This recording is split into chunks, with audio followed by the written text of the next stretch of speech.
De modo que la unión viva de la fuerza de trabajo y la fuerza erótica son un factor de desarrollo y crecimiento social.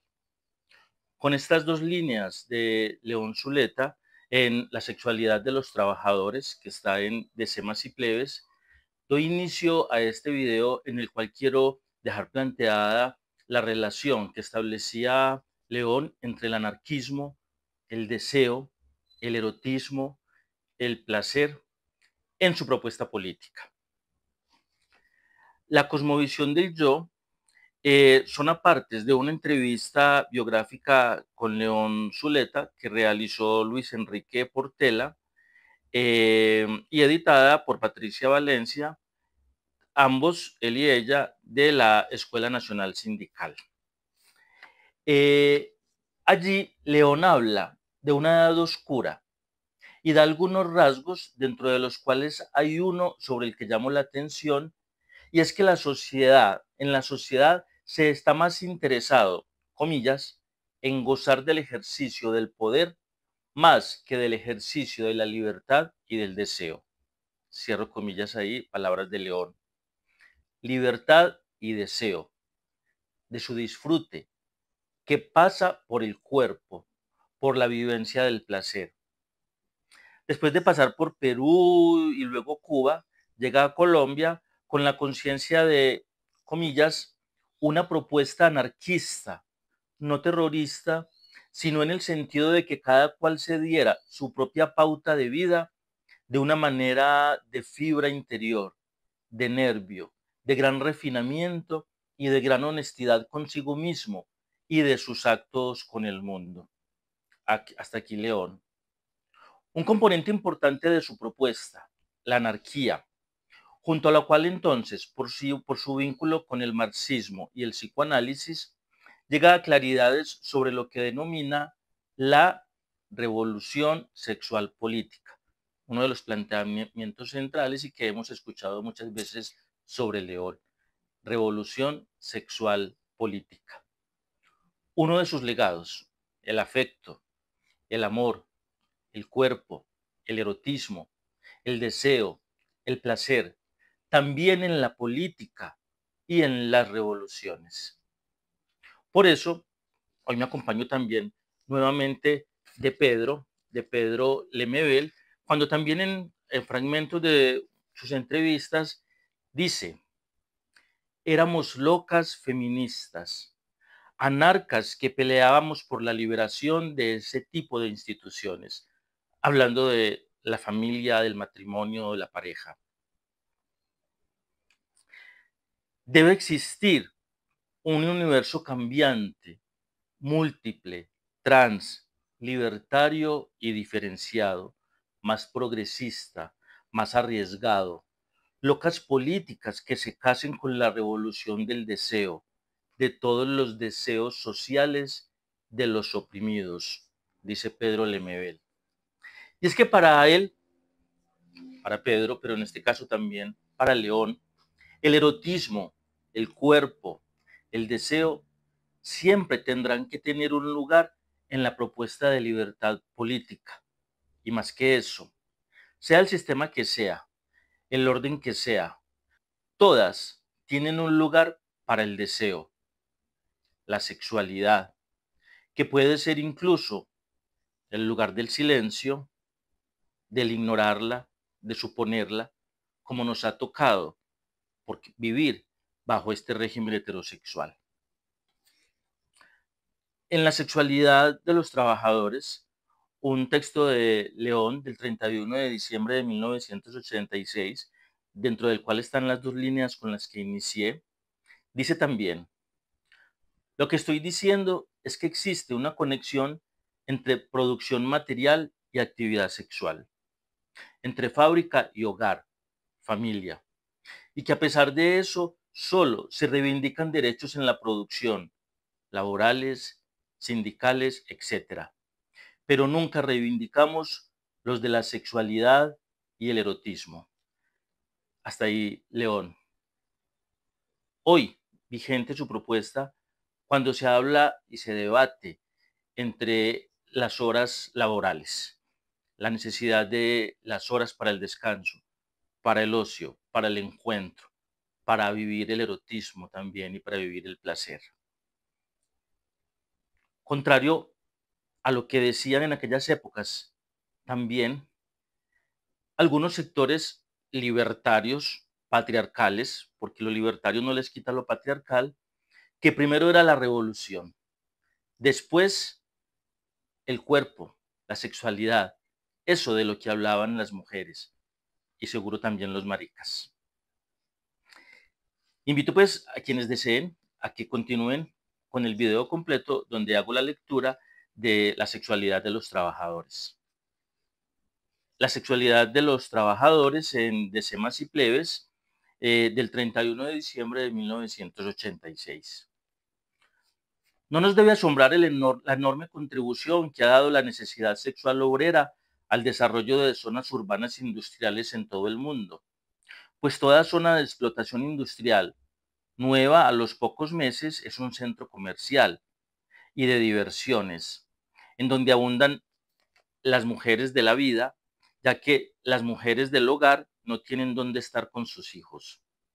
Para no ir tan lejos, vamos a San Carlos, un pueblito sano, con cura, alcalde, señoras bien, otras no tanto, y unas poquitísimas en la zona, sin venéreas, sin matones y sin desaparecidos. Y llegaron los de la represa, y de 4.000 se creció el pueblo a 20.000 en 3 años.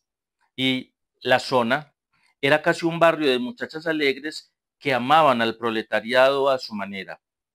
Y también llegaron chicos bonitos y travestis, porque de todo tipo de deseos hay en el obrero. Y más cuando está por allá bien solo, sin nadie que lo caliente y lo acaricie. Los trabajadores iban tras el trabajo, el salario y la vida, pero no podían dejar el deseo sexual en la casa. Se lo llevaron y tras él se fueron las muchachas alegres, porque quien aguanta dale que dale al trabajo sin dale que dale a lo otro. De modo que la unión viva de la fuerza de trabajo y la fuerza erótica son un factor de desarrollo y crecimiento social. E incluso los empresarios así lo han entendido. En muchas novelas sobre colonización narran cómo a los mejores obreros se les dan las mejores prostitutas permitidas por la empresa. Esa es un estímulo en la especie para sacarle después más plusvalía al muchacho ya relajado. A veces tienen galpones, tal vez es desde eso que les dicen gallinas, de mujeres que atienden a la satisfacción sexual de los trabajadores por tandas. Primero los mejores en el trabajo, no en el sexo. Y después los menos rentables, que precisamente son los más obsesivos con el sexo. Y como la mayoría de colonos son aventureros jóvenes, arrechos a morir y bien ganosos, hasta terminan por sacarlas a vivir juiciosas y de mujeres públicas pasan a ser señoras privadas, privadas ante la perspectiva del matrimonio, los hijos, cocinarle al marido y lavarle la ropita y dejar de gozar esos muchachos que andan por ahí con esas ganas. Así fue como surgieron pueblos como Bolombolo, Barranca, Ciénaga, etcétera. Lo que estoy diciendo es que existe una conexión entre producción material y actividad sexual, entre fábrica y hogar, familia, y que a pesar de eso solo se reivindican derechos en la producción, laborales, sindicales, etcétera. Pero nunca reivindicamos los de la sexualidad y el erotismo. Por ejemplo, se piden los seguros y subsidios para la esposa y los hijos, pero nunca se tienen en cuenta que para amarlos se requiere tiempo, o sea, reducir la jornada de trabajo o hacerla menos agotadora. Y en verdad, uno bien mamado, ¿qué ganas va a tener de dedicarle tiempo a hacer el amor como se debe, despacio y con buena letra? Y si además la señora está bien harta de cocinar, lavar ropa y gritar a los pelados, ahí sí que hay que eyacular en media hora, porque estamos cansados y hay que madrugar al mismo trajín. Pero eyacular, botarse o venirse, no es hacer el amor, La eyaculación sin orgasmo, que es descarga emocional y psicológica, es parecida a la producción industrial en serie y marchas forzadas, que es tan distinta a la creación de alguna cosa, así sea inútil, hecha con placer, con gusto y disfrute de un proceso de nacimiento. Eyaculación y producción fabril agotan y matan, mientras que creación y orgasmo revitalizan, nos llenan de confianza y optimismo en el vivir. Por eso, a mayor jornada de trabajo, menor jornada de sexualidad y erotismo. Y de ahí que muchos trabajadores se enfermen de los nervios, que no rindan, porque a la tensión fabril, estrés, se suma la tensión social, carestía, inseguridad, contaminación y toda la neurosis por la insatisfacción sexual. Y eso no es un problema individual, sino de salud social y ocupacional que exige respuestas políticas y psicosociales adecuadas por parte de la empresa, los sindicatos y las organizaciones políticas para acabar con la autoopresión, con la represión psicosexual y sobre todo con la depresión psicológica, que es una de las principales armas del sistema para desactivar a los luchadores sociales, mientras que por la represión política los controla física y socialmente. Es muy importante empezar a reflexionar sobre las relaciones entre la sexualidad y la producción industrial. ¿Qué papel social cumple la familia como parte del modo de producción sexual que coadyuva a la reproducción del modo social de producción? ¿Qué rol le toca a la sexualidad en la alienación? ¿Y cuál sería una respuesta liberadora desde el erotismo? Ya sabemos que enfermedad mental y estrés industrial urbano van ligados a la negación de los derechos sexuales junto a otras represiones.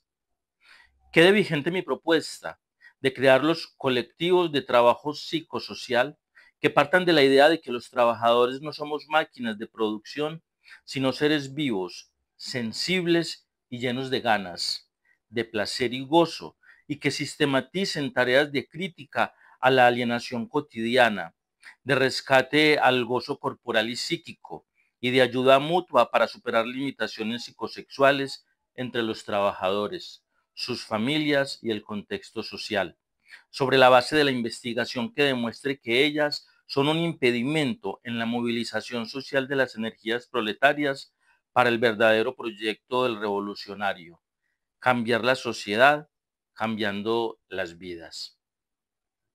León Zuleta.